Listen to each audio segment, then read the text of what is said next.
검찰이 이재명 민주당 대표에 대한 구속영장을 청구했습니다. 이 대표는 희대의 사건이라며 의원이 맞서겠다고 밝혔고 국민의힘은 영장 청구는 당연한 결과라며 체포동의안 가결을 촉구했습니다. 법리적 공방뿐 아니라 정치적 입장도 뚜렷하게 대립하는 사안입니다. 원영섭 변호사, 설주환 변호사 두 분과 함께하겠습니다. 안녕하십니까? 안녕하십니까? 예. 네, 오늘 오전에 그동안 계속 얘기가 나왔던 이재명 대표를 향한 구속영장이 청구가 됐습니다. 먼저 총평부터 들어보겠습니다. 사실은 이게 4,800억의 배임죄입니다. 그게 아마 우리나라 역사상 그 지역 부패 사범으로는 역대 최대 규모가 아닌가 싶어요. 지금 그 전에 이제 부패라는 거는 중앙 정부나 이런 데서 많이 일어났는데 우리가 알지 못하는 사이에서 그런 부패, 상상할 수도 없는 부패 규모가 발생했다는 거, 이게 참 안타깝고요. 그리고 이런 분들이 야당의 대선 후보가 또 되셨습니다. 이전에 이제 조국 사태도 있었지만 조국 사태 때도 그 위선에 대한 정말 많은 국민들의 질타가 있었는데 이번에는 그 대선 후보의 탐욕, 그 탐욕이 어느 정도 일정 수준을 넘어서는 천문학적인 부패와 연결된다라는 걸 이번에 확인하는 상황이 됐고요. 그리고 이게 끝인지도 모르겠어요. 지금까지 드러난 혐의만 하더라도 뭐 정리하기가 힘들 정도로 너무 많은데, 근데 아직도 또 추가로 수사가 진행 중이지 않습니까? 그 수사를 끝마칠 때쯤이 되면 이게 억대로 끝나는 건지 아니면 조대로 시작하는 건지 그것도 알 수 없는 그런 참 안타까운 상황입니다. 검찰이 정말 진정성을 가지고 최선을 다해서 지금도 수사하고 있지만 앞으로도 더 수사해서 반드시 이런 부패 사범은 정의의 심판을 받는다는 걸 보여주셨으면 좋겠습니다. 네, 역시 총평입니다. 네, 저는 일단은 공작새 영장이다. 이게 이제 공작새가 상대방을 위협하기 위해서 이렇게 화려하게 펼치지 않습니까? 크게 꼬리를. 저는 영장 내용을 보고 이게 정말 이게 액수를 이게 말이 되는 소린가? 이게 뭐 지금 가장 액수는 솔직히 그래서 이 정말 아까 말씀하신 대로 천문학적인 숫자입니다. 만약 이게 진짜로 이런 범죄가 인정돼서 이재명 대표가 만약에 이게 그대로 인정된다고 한다면 교도소 밖을 볼 수 있겠습니까? 앞으로 평생 이게 저는 말도 되지는 않는다고 봐요. 어찌 보면 기초자치단체장으로서 성남시를 위해서 당시에 어떤 시민들을 위해서 어떤 이익 환수를 했던 것이 오히려 지금에 와서 이렇게 빌미가 됐을까? 생각해 보면 차라리 그때 그냥 민간업자에게 100%를 주고 이익을 그냥 민간업자가 가져가게 했더라면 오히려 이런 문제 발단이 안 됐을 텐데 왜 본인은 그런 노력을 해가지고 이러한 일을 만들었을까? 이런 빌미를 만들었을까? 오히려 이재명 당대표 입장에서는 굉장히 억울할 수도 있겠다. 저는 그런 면에서라면 오늘의 영장 청구 굉장히 부풀려져 있기만 하지 내용은 알맹이는 없는 정말 저는 공작 영장이라고 보고요. 이 부분에 대해서는 모르겠습니다. 저는 상당히 부당한 정치적인 행위다. 저는 실제로는 이 이재명 당대표에 대한 소환 요구라든지 영장 청구라든지 굉장히 이르다는 느낌이거든요. 검찰이 뭔가 좀 마음이 쫓기고 있구나. 실제로는 정진상 실장이라든지 김용 부원장에 대한 재판이 어느 정도 진행이 되면서 재판 단계에서 나오는 어떤 진술 증거를 가지고 그다음에 이재명 당대표에 대한 소환 요구와 그다음에 영장까지 청구할 수 있다고 봤는데 저는 굉장히 급하다고 봤거든요. 그렇다고 한다면 오늘의 이 영장 청구도 굉장히 검찰의 자신감 없는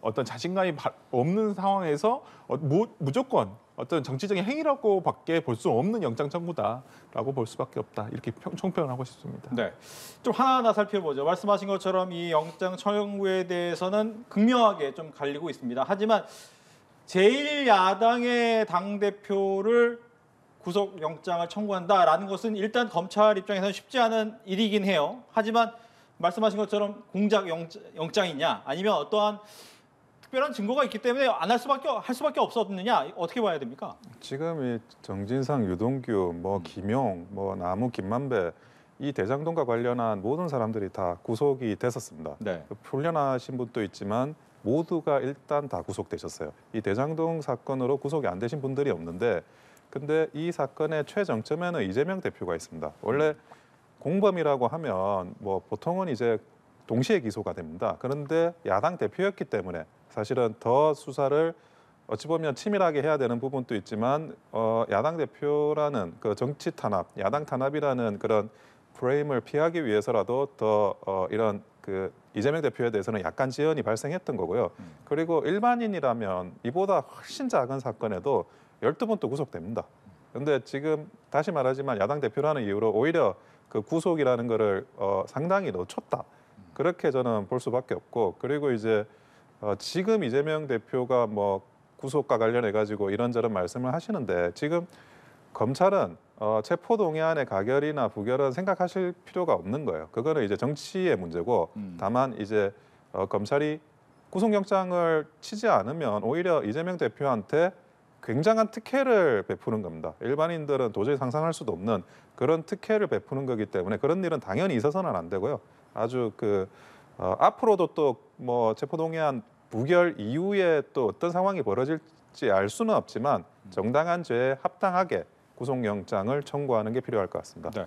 오히려 제일 야당이기 때문에 특혜를 보고 있는 것이다라는 거예요. 글쎄요, 특혜인지는 모르겠습니다만 이제까지 그러니까 방탄 국회다라고는 했지만 이제까지 이재명 대표가 소환 조사에 요구하지 않은 적도, 그러니까 소환 요구에 응하지 않은 적도 없었고, 오히려 2차 출석을 주변에서는 만류를 했지만 오히려 2차 출석 나 가겠다. 가서 나는 소명하고 오겠다라고 저는 충분하게 방탄이라는 프레임을 벗어 던질 만큼 저는 이재명 당대표가 충분히 얘기를 했다고 봐요. 어차피 이 부분 기소가 100% 정해진 사건이었다는 것은 누구나 다 알고 있지 않습니까? 그렇다고 한다면 진실 규명은 법정에서밖에 가릴 수밖에 없습니다.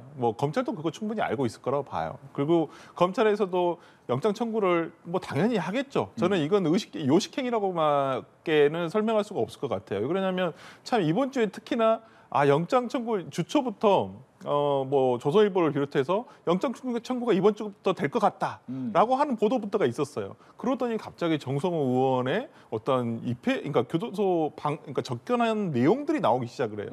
그러고 보니까 영장 청구하기 위해서 이렇게 사전 포석을 간 거구나라는 내용이 나와서 저는 어찌 보면 오늘의 영장 청구 당연히 예상할 수 있었고, 지금 민주당으로서는 어찌 보면 당대표에 대한, 그리고 야당에 대한 정말 이런 헌정사상 유례없는 이런 영장 청구에 대해서 분노를 하고 있을 뿐이지, 내심 어찌 보면 이재명 당대표도 이 부분에 대해서 충분히 예상을 했을 것이다 저는 생각을 하고요. 그렇지만 이재명 당대표에 대해서뿐만 아니라 앞으로도 이런 정치적인 수사, 정치인에 대한 잘못된 이런 과도한 수사, 이런 것들이 반복이 될 우려가 있기 때문에 민주당에서는 이런 부분을 짚고 싶어서 내일도 어떤 야외에서, 그러니까 국회에서 어떤 투쟁식을 지금 선포를 한 것이고, 이 부분에 대해서 다투고자 하는 것입니다. 예. 이제 구속영장 내용을 좀 하나하나 살펴봐야 될 텐데 한 3가지 정도 내용이 있을 것 같아요. 하나는 4천억이 넘는 이 규모의 배임액은 어떤 것이냐. 두 번째는 그렇다면 성남 FC와 함께 구속영장을 낸 이유는 뭐냐. 또 세 번째로 본다면 그동안 얘기가 많았던 뇌물 부분은 왜 빠졌냐. 이 3가지 정도로 좀 요약을 할 수가 있을 것 같은데, 먼저 첫 번째 4천억이 넘는 배임액 굉장히 크다. 아까 역사상 없었던 액수다라고 얘기를 했는데 이 정도 나온 이유는 어디 있습니까? 원래 민간업자가 가져간 이익이 한 7,800억 정도 됩니다. 그런데 그 7,800억을 이제 한번 계산해 보면 지금 초과이익 환수 조항이 빠졌거든요. 초과이익 환수 조항 같은 경우에는 재건축 기준으로 볼 때는 최고 퍼센테이지가 한 50% 정도 돼요. 물론 이제 누진세처럼 올라가기 때문에 전체 평균이 50은 되지 않지만, 그러면 한 50이 아니라 한 평균은 40이라고 하더라도 7,800억이면 한 3천억 정도가 이제 원래는 초과이익 환수 조항으로 환수가 돼야 될 돈이었습니다. 네. 그리고 한 가지 더는 지분 문제가 있어요. 지분은 뭐냐면 이제 지금 이거는 민간 사업도 아니고 광급 사업도 아닌 민관 합작입니다. 그러면 성남시가 지분을 받아와야 되는 부분이 있었거든요. 그런데 그 지분이 적절했냐? 그 지분을 이제 초과이익 환수 조항 외에 그 지분으로 또 엎어가야 되는 부분이 있고, 그리고 이제 그럼에도 불구하고 지금 이재명 대표가 지분을 작게 잡아놓은 게 아니냐. 그러면 적정 지분은 뭐냐? 그렇게 이제 본다 그러면 3천억에서 초과이익 환수라는 영역의 3천억에서 플러스 알파가 되거든요. 그러면 지금 한 4,800억 정도 계산을 적정 이익으로 검찰은 하고 있는 것 같습니다. 따지고 보면 그 액수가 크긴 하지만 네. 초과이익 환수도 한 40% 정도 발생하고 거기에 이제 성남시가 더 많은 지분을 확보하는 게 가능했다라고 한다는 것까지 고려를 하면 4,800억이라는 게 불합리한 금액은 아닙니다. 예. 4,800억 정도는 한 70% 정도 네. 수준이기 때문에 불합리하지 않다라고 하는데 이재명 대표 입장에서도 과거 판례하고도 말도 안 된다 이런 얘기도 많이 하더라고요. 그렇죠. 네네. 이제 뭐 그러니까 이걸 이제 이재명 대표 측에서 이제 얘기하는 것은 과거에 그 선거법 위반 사건이 있지 않았습니까? 대법원에서 우리가 그 무죄 판결을 받았던 그 내용에 보면 이 내용이 있어요. 대장동 사건에 대해서 당시에 어떤 환수한 거에 대해서 이제 이거 허위사실 공표다라고 해가지고 한 것이 있는데 판결 이유에서 보면 5,000m 가량은 고정이익, 확정이익으로 성남시에 환수한 것은 사실이다라는 내용은 있어요. 판결 이후에 물론 지금 그것이 당시에는 그 부분이 수사가 됐던 부분은 아닙니다. 네. 당시에 이렇게 얘기한 것이 선거법상 허위사실 공표냐 아니냐에 대해서만 얘기한 것이기 때문에 정확하다 볼 수는 없을 수도 있습니다. 그렇지만은 대법원에서 그런 판결 이후에 그런 것이 적시가 됐다는 내용이고, 근데 지금 저는 검찰의 수사팀에서 적정이익의 70%를 판단했다는 점, 네. 제일 처음에는 50%였었어요. 근데 이게 갑자기 또 70%로 판단되는 근거는 무엇인지 저는 이런 부분도 불명확하다고 보이거든요. 그러니까 실제 오늘의 공소장 구속영장 청구서 내용에 보면 솔직히 금액 자체는 너무나 천문학적이지 않습니까? 놀라운 숫자죠. 그럼요. 이게 정말 뭐 이재명이 아니라 누군가에게 이러한 내용의 배임죄가 성립한다고 한다면 정말 저는 교도소에서 나올 수 없다고 봐요. 정말로. 그렇기 때문에 오히려 액수는 중요하지 않습니다. 이 사건에서는 배임이냐 아니냐 이런 법리적인 판단에 나중에 판단에서의 문제지, 이게 뭐 100억이면 어떻고 4,800억이면 어떻습니까? 저는 형량에 있어서는 큰 차이가 없다고 봐요. 그렇기 때문에 배임이 성립하냐 안 하냐 이 액수도 상당히 불명확한 근거로 저는 아까도 말씀드렸지만은 검찰에서 굉장히 부풀리게 한 금액이라서 저는 금액 자체는 그렇게 뭐 신경 쓸 문제는 아니지만은 배임이 가장 중요하다 이렇게 보고 있습니다. 그렇습니다. 지금 말씀해 준 것처럼 100억이든 아니면 4천억이든 이미 배임을 했느냐 안 했느냐가 결정적인 근거가 될 텐데 이번에 그렇다면 배임이 아니다라고 생각하는 이유는 어디 있습니까? 당시에 어떤 경영 판단 근거였죠. 그러니까 성남시장으로서 이거 아까도 말씀드렸지만은 그냥 예를 들어 부산의 LCT 사업처럼 그냥 민간업자에게 100% 다 줘버리면 됩니다. 시에서는 오히려 그렇다고 한다면 민간업자가 다 가져가도록 하고 그 뒤에 뭐 뇌물을 받았는지 어떤 이런 부분에 대해서만 판단하면 되거든요. 뇌물을 받은 내용이 없다라고 한다면 그냥 뭐 뇌물죄도 성립하냐고 그냥 된 거예요. 지금 LCT로 인해서 처벌받은 사람이 있습니까? 없습니다. 그렇지만은 당시에 성남시 재정이 부족했기 때문에 이걸 우리가 지금에서 다시 역행해서 판단하니까 이 부분 이게 수익이 많아? 그렇지만 2014년도로 다시 돌아가서 본다면 당시에 박근혜 정부 시절이었기 때문에 이 부분에 대해서 예를 들어서 정말 부동산을 사라고 할 때였거든요. 집이 미분양도 많아지고 그렇기 때문에 어떤 부동산으로 인해서 수많은 수익이 날 것이다라는 것을 예상을 못했던 상황이었어요. 그렇다고 한다면 이 부분에 대해서 그런데 그 전에 위례 신도시를 해보니까 성남시에서 고정 이익을 안 하니까 비례 수익을 가져오는 걸로 하니까 업자들이 경비 처리를 많이 하면서 성남시가 가져올 돈이 적어지더라는 거예요. 여기서 학습을 한 거예요.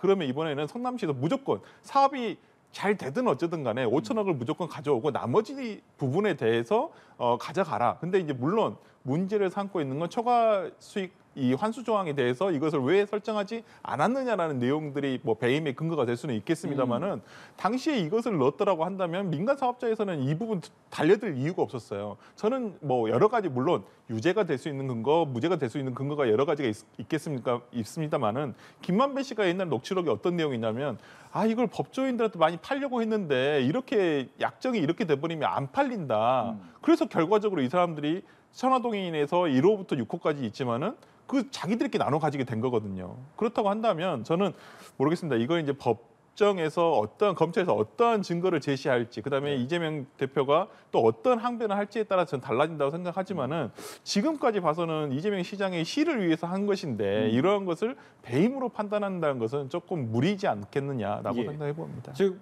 계속해서 얘기 나오는 부분입니다만 시를 위해서, 즉 공익을 위해서 돈을 만든 거기 때문에 이것이 과연 배임으로 볼 수 없다라는 것이 이제 주장이에요. 여기에 대해서 얘기 듣습니다. 아까 이제 LCT 사례를 들어가지고 그거는 조금 이제 제가 말씀드리고 싶은 건 그 당시에 LCT 사업과 관련해 가지고 공무원 포함해 가지고 한 20명이 넘는 사람들이 사실은 법에 처벌을 받으셨어요. 그리고 그 주요 정치인들의 이름이 나온다라고 소문만 있었다가 그 주요 정치인들이 처벌받지 않았을 뿐이고 실제로는 공무원들이 많이 이제 처벌받아가지고 그 옥살이를 했습니다. 그리고 그 당시에 이제 남욱 같은 그러니까 민간업자의 장으로 볼 수 있는 그런 시행자가 사실은 이제 남욱 변호사 같은 경우에는 다 이야기를 자백하고 있잖아요. 그 당시에 그 LCT의 남욱의 위치에 준하는 시행자는 어떤 이야기도 하지 않는 식으로 마무리를 지었어요. 그러다 보니까 이게 뭐 처벌받아야 될 분들이 처벌받지 않았냐라는 의혹도 있는 건데, 근데 그 LCT에 비추어 보더라도 사실은 그 유사하다고 한다 그러면 그때와 LCT 사건과 다르게 지금은 남욱이나 아니면 유동규나 이런 사람들이 진술을 하고 있는 거거든요. 자백을 하고 있기 때문에 그런 LCT의 경우를 따져서 그대로 적용한다고 하더라도 네. 사실은 이제 이재명 대표는 뭐 배임이든 뭐 앞으로 뭐 어떻게 될지 모르겠지만 뇌물과 관련해서도 처벌받을 가능성이 굉장히 높습니다. 예.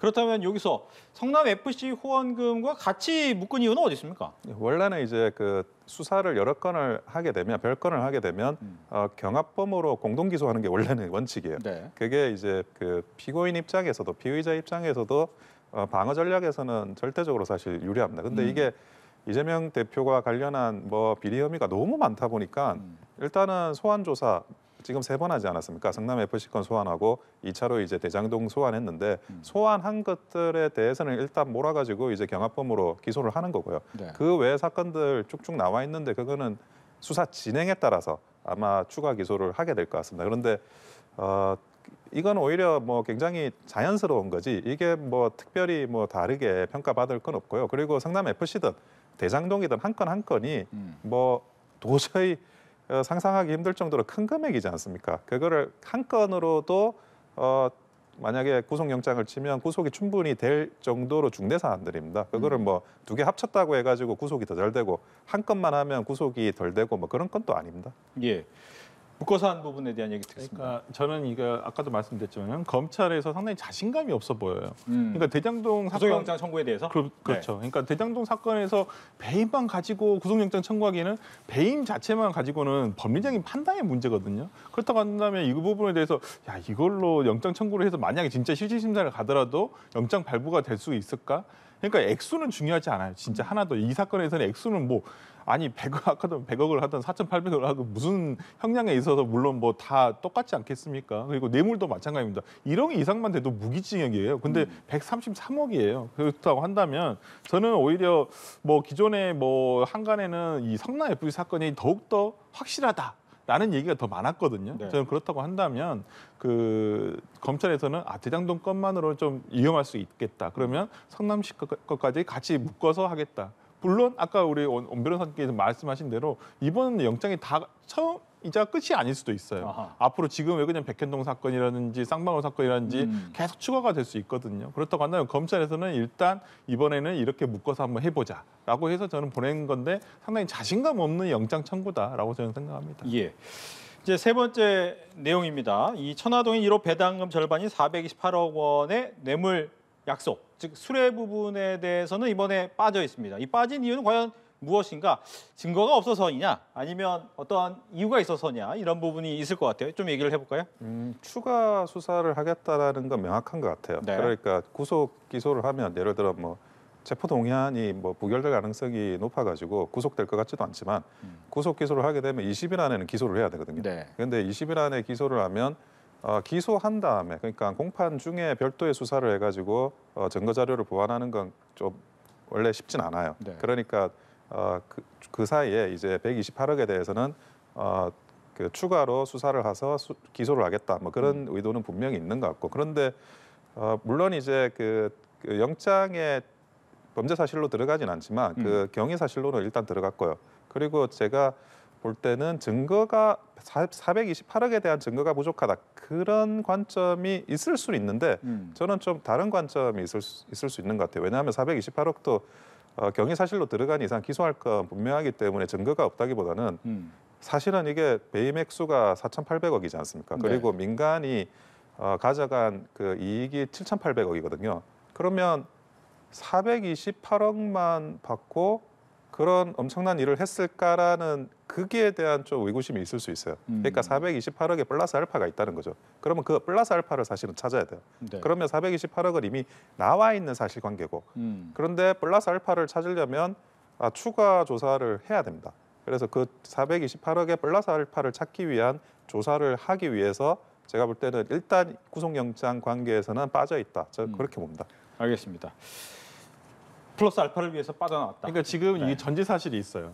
김만배 씨가 연관이 돼야 돼. 김만배 씨가 진술을 해야 되는데 김만배 씨에 대해서도 지금 428억 부분이 진술이 나와야 돼요. 근데 김만배 씨 이 428억에 대해서는 유동규 씨와 남욱의 전문 진술만 있어요. 아, 나 그렇게 김만배한테 들었는데. 들었다. 근데 김만배 씨는 이 부분에 대해서 얘기를 하지 않고 있어요. 지금 근데 김만배 씨도 지금 사전 영장이 지금 또 청구가 돼 있지 않습니까? 그렇죠. 그렇다고 한다면 지금 김만배 씨에 대한 압박이 어느 정도 돼서 진술이 나와야지만 이 428억에 대해서 어느 정도 연관을 시킬 수 있다고 보거든요. 예. 그렇다고 한다면 아직은 이제 수사가 미진하고 뭐 해도 저희가 봤을 때는 그렇게 무슨 유의미한 증거가 나올까는 싶습니다. 진술 외에는 없다라고는 저는 생각합니다만은 이 부분에 대해서는 아직 검찰에서는 김만배 씨가 먼저 선 해결이 돼야지만 이 부분이 될 수 있는 부분이라 생각하기 때문에 네. 저는 뭐 추후에 또 수사는 됐을 거라고 생각하고 영장도 청구가 될 거라고 봅니다. 네. 알겠습니다.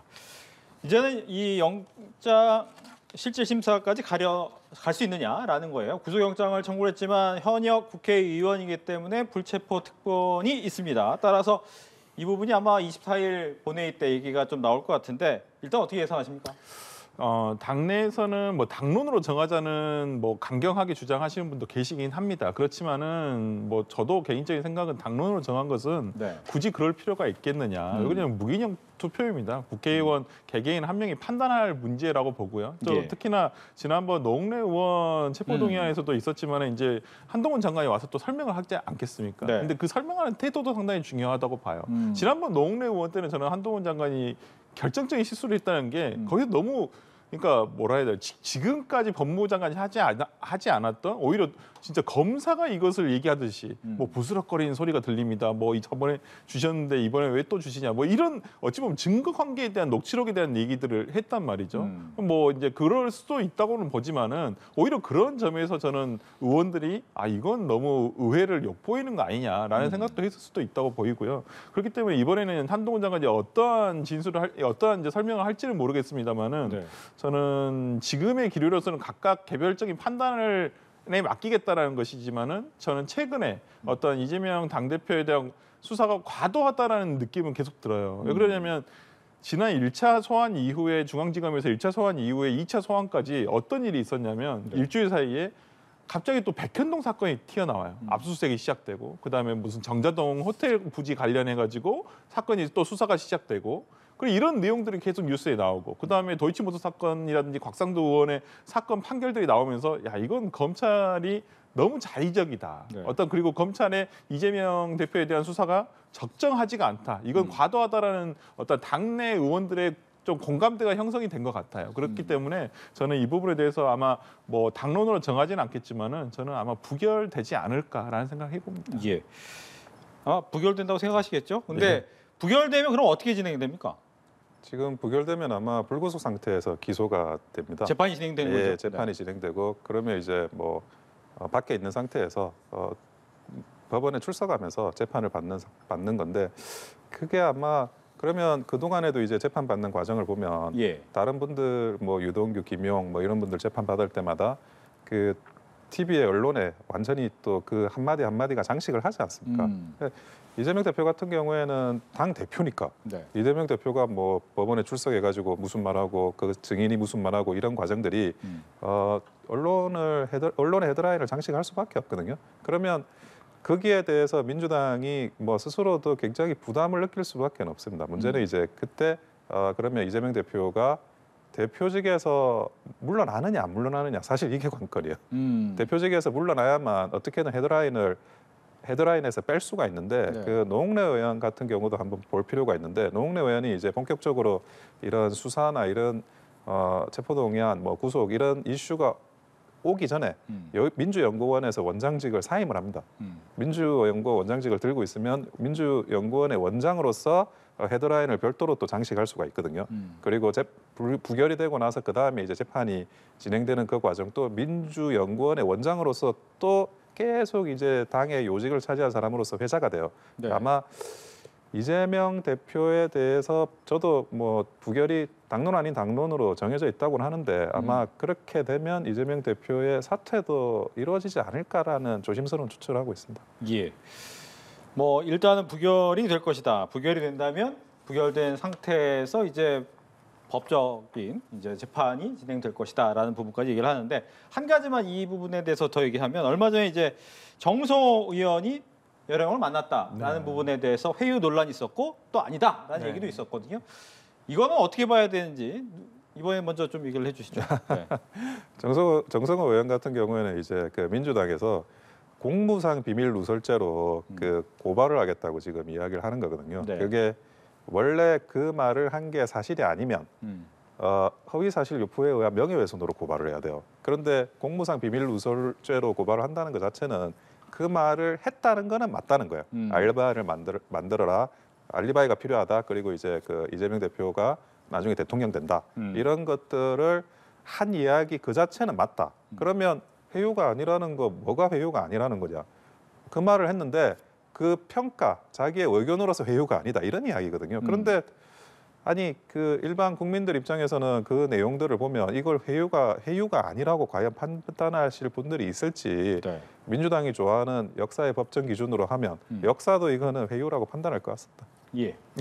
그러니까 제가 이거 정진상 실장을 변호하고 있는 변호인에게 한번 확인을 한번 해봤어요. 해보니까 어떤 내용이었냐, 무슨 뭐 이제 일각의 보도에 의하면 무슨 정성호 의원이 알리바이를 만들어봐라 이렇게 얘기를 했다고 하는데 그게 무슨 내용이냐면 그냥 정성호 의원이 어떻게 지내냐, 그러니까 이거 너무 이렇게 독방에 있으니까 시간이 너무 많다. 그러니까 그 억울함을 밝히려면은 변호인한테 너무 의존하지 말고 사실관계는 본인이 제일 잘 알지 않느냐. 그러면서 박지원 전 원장이 예전에 대북 송금 관련해가지고 뭐 돈을 받았다라고 하는데 당시에 본인이 곰곰이 생각을 해보니까 돈을 받았다고 검찰에서 주장하는 일시에 본인이 기차를 타고 있더라. 그래서 기차를 탔다는 증명을 함으로써 무죄로서 풀려난 일이 있다. 그러니까 본인이 그때 검찰에서 주장하듯이 언제 어디서 무슨 뇌물을 받았다라고 하는데 돈을 받았다고 하는데 그날 무슨 일이 있었는지 정확하게 한번 기억을 한번 해봐라 라는 내용이었거든요. 그러니까 오히려 알리바이를 만드는 게 아니라 그날 진실을 밝히려면은 본인의 무고함을 밝히려면은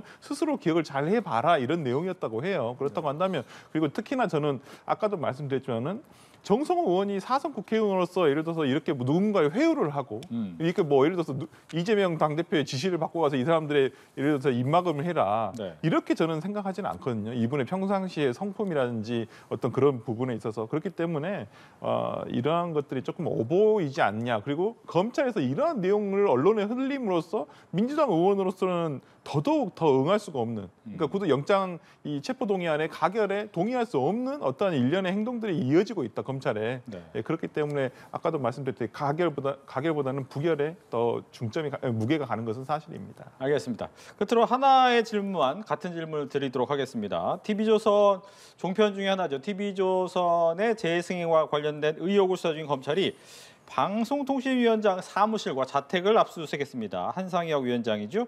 어떤 의미를 갖고 있는지 이 부분에 대한 얘기를 듣겠습니다. 이번에는 먼저 민주당 얘기 듣겠습니다. 네, 이 방통위원장이 임기가 정해진 방통위원장에 대한 어떤 또 나가지 않으니까 이렇게 또 수사가 되고 있는 것은 아닌지 자리를 계속 지키고 있다. 그렇죠. 그러니까 뭐 이게 임기죄거든요. 특히나 뭐 민주당으로서는 이 부분에 대해서 과방위에서 한번 논의한 적이 있습니다만은 그 뒤에 또 이러한 검찰의 수사, 뭐 전현희 그 권익위원장도 마찬가지고 뭐 나가지 않으면 감사, 그다음 수사 이런 게 이어지는 것 같아서 상당히 참 왜 임기가 정해진 어떤 그 임명직에 대해서 이렇게 과도하게 이 정권에서는 수사가 이루어지고 있는지 조금 이해할 수는 없는 부분입니다. 네. 예, 근데 그 지금 TV조선의 재승인 관련해서 점수표를 조정했다는 거는 이거는 그냥 있을 수도 없는 언론 탄압이거든요. 그런데 이 언론 탄압에 대해서 점수표 조정했다는 혐의로 해가지고 양모 국장과 참모 과장이 지금 그 구속이 됐어요.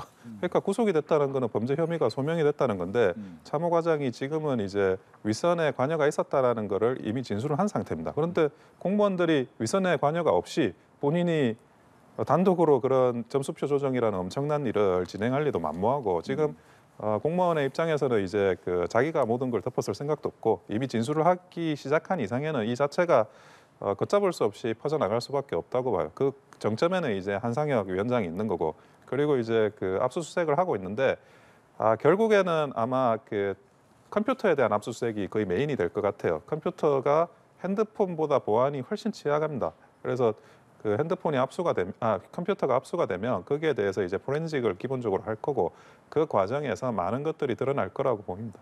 알겠습니다. 이렇게 해서 이재명 민주당 대표에 대한 구속영장 이야기와 함께 최근에 있었던 한상혁 방통위원장의 압수수색까지 이야기를 해봤습니다. 오늘 얘기 잘 들었습니다.